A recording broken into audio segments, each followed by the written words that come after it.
Yetin terbiyerini Kanada tutuşmanı Eyme bakavarı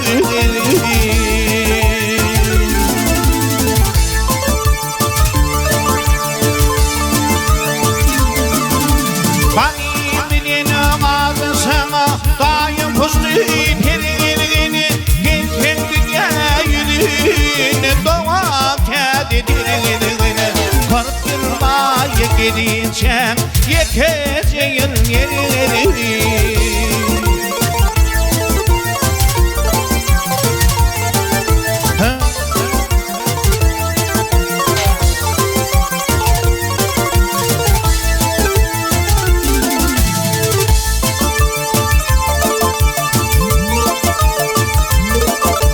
İki adım vursam yeter ya diyor verime Birisine al verin gene birine gep verime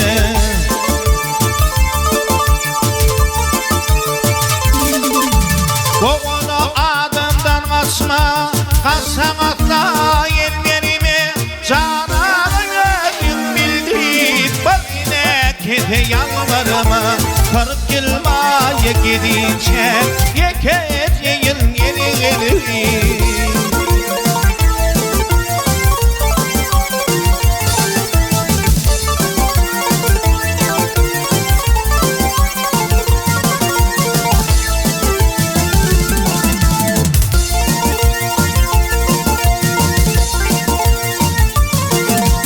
İpedi kim durma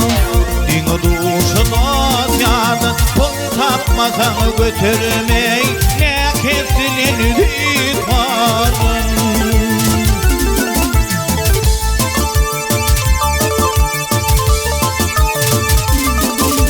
Herdine ağdan matanı Kömrüm dağlar boğazın Doğma soğutan tenimde Bağını bol erer Kırk yılmaya gideceğim Bütün var yeri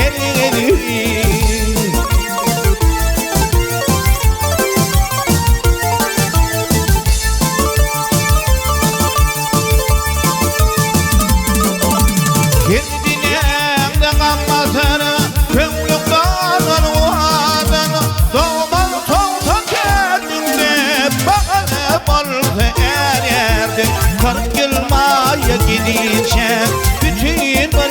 yeri Kork yılmaya gideceğim